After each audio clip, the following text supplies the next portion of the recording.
Finn Balor versus Brock Lesnar at the Royal Rumble 2019. Not Braun Strowman versus Brock Lesnar. No. Finn Balor versus Brock Lesnar, Royal Rumble 2019. Certainly the shake-up I wasn't expecting. I mean, hold on. Let's just get this straight. So it's been a while since I've been on it, right? Now, where we last left off, Becky Lynch was getting hot and everyone was in full support of her.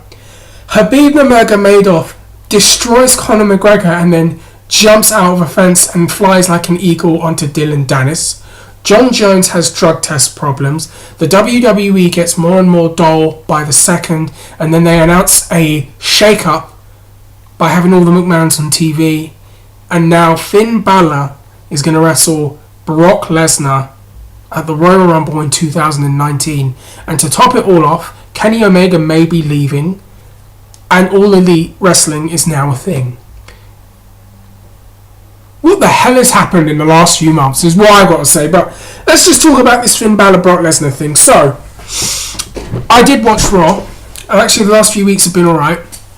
I watched Raw, and obviously they did this thing with Strowman and McMahon, and Strowman going after Corbin, and then he smashes up the limo, which turns out to be McMahon's car, and then McMahon fined him $100,000, and then he tipped over the limo and also took his title shot away from him. So it left an opening for the Royal Rumble.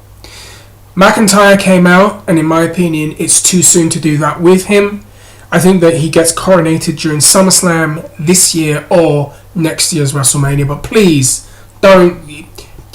I never thought I'd see the day where I'm in full support of Drew McIntyre, but he's come a long way. So, not with McIntyre. Cena's a safe option because we've seen it before with him, and it's John Cena, and he's just coming off Bumblebee, and he's doing very, very well. Baron Corbin, yeah, let's not even touch that one. Finn Balor. Now, of all those guys, Finn Balor winning is not the worst thing. It's actually a really good thing because it does mix things up.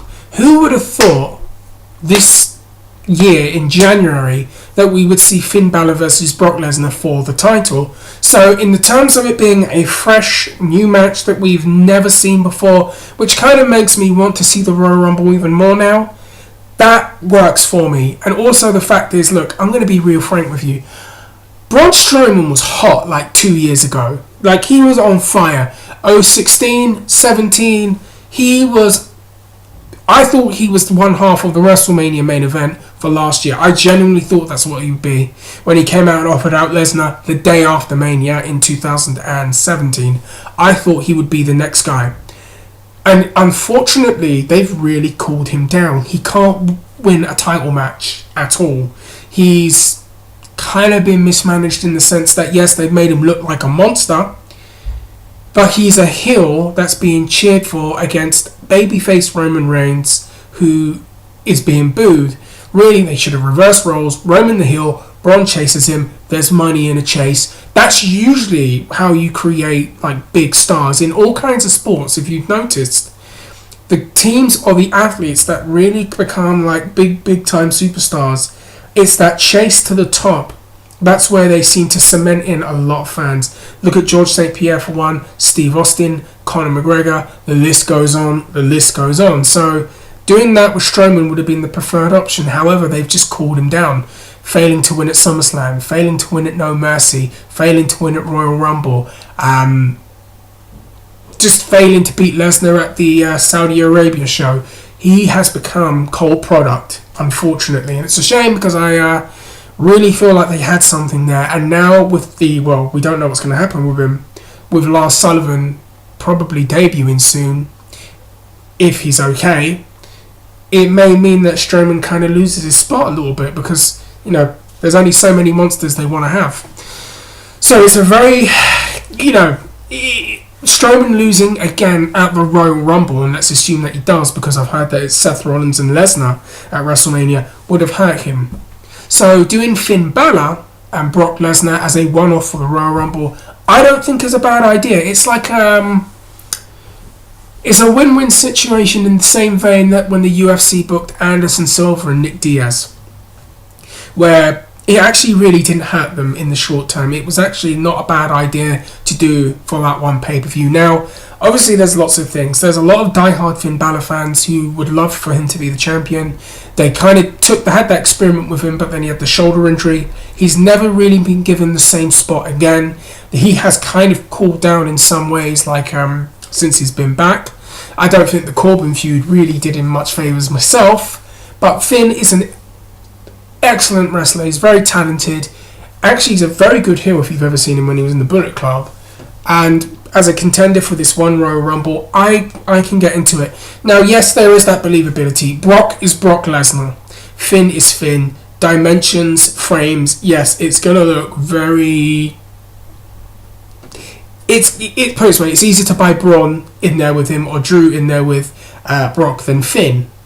But the one thing that we can say that's definitely for certain in Brock's matches since he's been in the company again, some of his better matches have been against smaller opponents. CM Punk, AJ Styles, the recent one with Daniel Bryan. So there is that, and I do feel like, and apparently Brock really enjoys those kinds of talents and he enjoys those kind of wrestlers, I do feel like we could actually get one of those superb Brock Lesnar pay-per-view matches as opposed to one of the standard, I'll throw a suplex, I'll throw another suplex, I'll run on the spot, ground and pound, F5, over. Like with Dean Ambrose, which was just like, meh. So I am kind of pumped for that. And I did notice at the NXT show, Finn was treated like essentially a god when he came out. And even the way that he presented himself with that fire and that fierceness, this was not your normal Finn Balor that you get on Raw. This was a whole other level. And if he can stay like that for the next 2 to 3 weeks, and then they can keep him hot after that, then we could have something in there in the future. Maybe a feud with him and Seth after WrestleMania, if Seth, from all accounts, is going to win the Royal Rumble and beat Brock Lesnar. So, those are my thoughts. Yes, in the short term, I don't think it's a bad idea. I hope it's done in a way where you don't kill the credibility of Brock Lesnar, but at the same time, Finn leaves with something and they can kind of keep him hot afterwards.